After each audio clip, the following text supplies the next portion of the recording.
अपने माता पिता पर प्राणघातक हमला करने के दौरान माता की मृत्यु होने के बाद गिरफ्तार हुए आरोपी पुत्र सत्यम कटरे निवासी वारासिनी हाउसिंग बोर्ड कॉलोनी को गिरफ्तार कर पुलिस ने जेल भेज दिया है। 2 दिन पहले परिवार में आपसी विवाद के बाद शिक्षक दंपत्ति किशोर कटरे और प्रतिभा कटरे के पुत्र 20 वर्षीय सत्यम कटरे ने अपने माता पिता पर प्राणघातक हमला कर दिया था।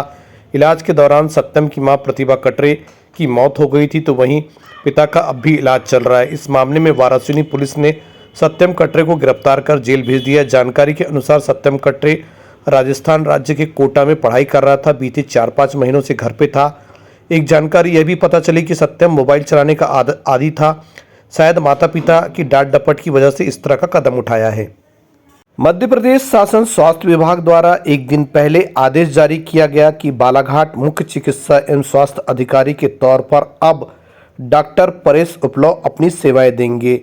अब तक मुख्य चिकित्सा स्वास्थ्य अधिकारी के तौर पर सेवाएं दे रहे डॉक्टर मनोज पांडे पूर्व की तरह जिला अस्पताल में विशेषज्ञ रेडियोलॉजिस्ट के तौर पर अपनी सेवाएं देंगे।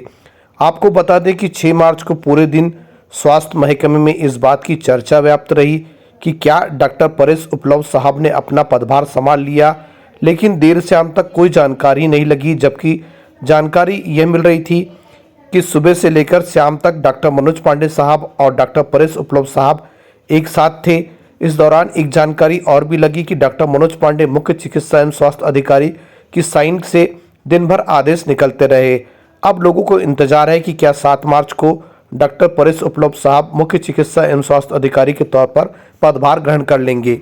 बालाघाट जागपुर घाट मैदान में जिला पवार क्षत्रिय युवा संगठन द्वारा आयोजित जिला स्तरीय राजा भोज क्रिकेट टूर्नामेंट के तीसरे दिन खेले गए 3 मुकाबले में वैनगंगा क्लब कटंगी 11 और राजा भोज बैहर की टीम ने अपने अपने मैच जीत लिए हैं।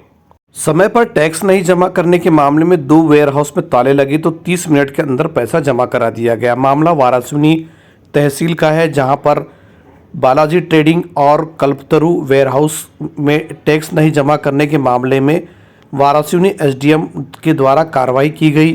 तो फिर क्या था, 30 मिनट के अंदर कल्पतरु ट्रेडर्स के द्वारा 18,000 और बालाजी ट्रेडिंग के द्वारा 25,000 रुपये जमा करा दिए गए। मतलब साफ है कि शासन सख्ती कर रहा है तो टैक्स वसूली हो रही है, क्योंकि इस बात के प्रमाण भी जिला प्रशासन के द्वारा दिए जा रहे हैं कि लगभग 66 लाख रुपए की वसूली 350 बकायेदारों से हो चुकी है। बालाघाट जिले के भीतर गलत तरीके से वाहन चलाने से लेकर नंबर प्लेट हूटर लगाने के मामले में पुलिस सख्त हो गई है। उनके द्वारा लगातार वाहन चालकों के विरुद्ध कार्रवाई की जा रही है। इस कड़ी में 220 वाहन चालकों के विरुद्ध कार्रवाई की गई है और 83,000 रुपये का जुर्माना वसूल किया गया है। यही नहीं, 2 हूटर, 11 फ्लैश लाइट और 11 अमानक प्लेट नंबर भी जब्त की गई है और इनके विरुद्ध भी कार्रवाई की गई है। तो सावधान हो जाइए, पुलिस के द्वारा केवल 2 दिन के भीतर इतनी बड़ी कार्रवाई की गई है, तो अगला नंबर कहीं आपका ना हो। इसलिए यदि आपकी नंबर प्लेट गलत है या फिर हूटर लगाए या फिर अन्य तरह के नियमों का पालन नहीं कर रहे हैं तो सावधान हो जाए। मध्य प्रदेश शासन द्वारा सस्ते में शादी करवाने के लिए मुख्यमंत्री कन्यादान योजना के तहत विवाह करवाए जा रहे हैं। इस कड़ी में जहां एक और लालबर्रा तहसील मुख्यालय में विवाह नहीं होने के कारण वहां विरोध के स्वर उठ रहे हैं, तो दूसरी ओर लांजी और किरनापुर जनपद के अंतर्गत आने वाले 402 जोड़ों को विवाह परिणय सूत्र में बांधा गया। इस दौरान बड़ी संख्या में लोग उपस्थित रहे, जिसमें अलग अलग समाज, अलग अलग धर्म जाति के लोग विवाह बंधन में बंधे। इस दौरान बड़ी संख्या में जनप्रतिनिधि अधिकारी भी मौजूद रहे।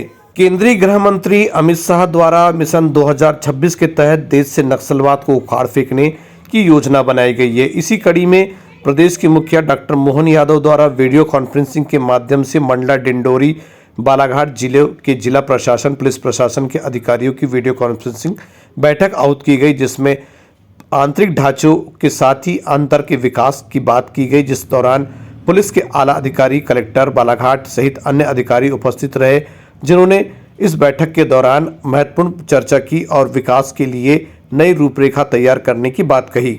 बालाघाट शहर के बड़े बकायेदार ध्यान दें, नेशनल लोक अदालत 8 मार्च को आयोजित हो रही है, जिसके तहत नगरपालिका द्वारा 50% से लेकर 100% अधिभार पर छूट दी जा रही है। दरअसल 50,000 तक यदि आपका मकान का टैक्स है, संपत्ति का टैक्स है, तो 100% अधिभार में छूट मिलेगी। 50,000 से 1 लाख तक का यदि आपका संपत्ति कर है तो 50% छूट मिलेगी और उससे अधिक छूट लेने के लिए आप जानकारी ले सकते हैं। इसी तरह जलकर के मामले में भी 10,000 रुपये तक का यदि आपका बिल है तो 100% अधिभार में छूट मिलेगी। याद रहे अधिभार में छूट है, इसलिए शब्दों की शब्दावली को ध्यान से देखें। 10,000 से 50,000 रुपये तक का यदि आपका बिल है नल कर का, जल कर का, तो 75% टैक्स में छूट मिलेगी, मतलब अधिभार में।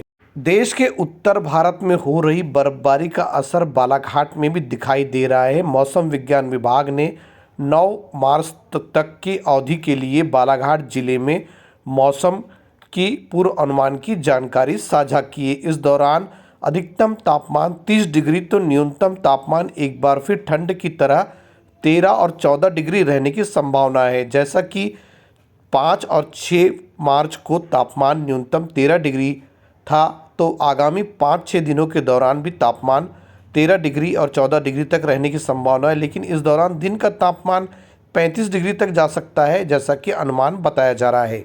बालाघाट जिला मुख्यालय शहीद चंद्रशेखर हॉकी मैदान बनाए जाने की मांग वर्षों पुरानी थी। हालांकि हॉकी एस्ट्रोटर्फ बन चुका है, लेकिन इसके इनॉग्रेशन में देरी हो गई। मुख्यमंत्री डॉक्टर मोहन यादव ने 1 मार्च को विधिवत तौर पर इसका इनॉग्रेशन कर दिया। अब बड़ा सवाल यही खड़ा हो रहा है कि क्या इस साल स्वर्गीय नारायण सिंह मेमोरियल स्वर्ण कप हॉकी प्रतियोगिता का आयोजन हो पाएगा, क्योंकि बड़ा सवाल यह है कि बीते वर्ष के दौरान यह टूर्नामेंट दिसंबर, जनवरी या फरवरी माह में करवा लिए गए हैं। इस साल मार्च माह की शुरुआत हो चुकी है, ऐसे में टूर्नामेंट का आयोजन हो पाएगा या नहीं।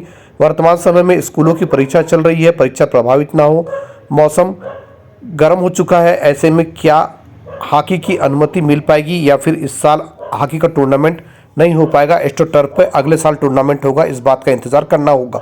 बालाघाट जिला मुख्यालय में सरेखा रेलवे फाटक और गर्रा रेलवे फाटक पर ओवरब्रिज निर्माण कार्य शुरू होने के बाद शहर के सरेखा रेलवे फाटक पर ओवरब्रिज निर्माण करने की मांग उठी, तो बड़ा सवाल उठा कि इस सड़क पर अतिक्रमण बहुत है या फिर लोगों की जमीन का अधिग्रहण करना होगा। तो फिर कुछ दिन पहले राजस्व विभाग की टीम ने सड़क का चौड़ीकरण के लिए मार्किंग की, तो कहीं अतिक्रमण हटाए जाने के लिए तो कहीं लोगों की जमीन को अधिग्रहण किए जाने की बात की गई। मार्किंग तो हो गई, लेकिन अभी तक उसके आगे की कार्रवाई नहीं शुरू की गई, न लोगों को नोटिस दिया गया। तो ऐसे में कई चर्चाएं व्याप्त है। हालांकि हमने राजस्व विभाग से संपर्क करने की कोशिश की कि जो चर्चाएं व्याप्त है वो सही है या गलत, लेकिन राजस्व विभाग की ओर से कोई कुछ कहा नहीं गया। उन्होंने कहा कि जब तक वरिष्ठ स्तर से कोई आदेश नहीं आता तब तक कुछ नहीं कहा जा सकता है। इस बीच चर्चा यह व्याप्त है कि शायद दोबारा नाप होगा या फिर कुछ जमीन छोड़ दी जाएगी, क्योंकि लोगों की अधिग्रहण की जमीन ज़्यादा जा रही है। हालांकि अंतिम फैसला राजस्व विभाग के द्वारा लिया जाना है, इसलिए राजस्व विभाग जब अंतिम निर्णय लेगा या फिर कोई जानकारी देगा तो उसकी अधिक जानकारी आप तक पहुंचा दी जाएगी। बालाघाट शहर के जागपुर घाट में शिवरात्रि मेले के अवसर पर एक दिन पहले नगरपालिका परिषद द्वारा पॉलिटेक्निक कॉलेज चौराहा से लेकर जागपुर घाट तक सड़क पर रोशनी पर्याप्त कर दी गई, जिस कारण इस सड़क पर आवागमन करने में बड़ी आसानी हो रही है। लोग इस बात के लिए नगरपालिका को थैंक यू बोल रहे हैं, लेकिन दूसरी ओर लोग बहुत अधिक परेशान हैं, क्योंकि शहर के मुख्य चौराहा मोती तालाब चौक से लेकर पॉलिटेक्निक कॉलेज चौराहा तक सड़क पर कई खंभों पर लाइट बंद है। गौरव पथ होने की वजह से लाइट बंद है, बावजूद इसके नगरपालिका ध्यान नहीं दे रही, जिस कारण पूरे समय इस सड़क पर दुर्घटना होने की आशंका बनी रहती है। आपको बता दें कि पूर्व में भी मीडिया के द्वारा इस खबर को उठाया गया, लेकिन बावजूद इसके नगरपालिका ध्यान नहीं दे रही, जिस कारण दुर्घटना होने का अंदेशा बना रहता है।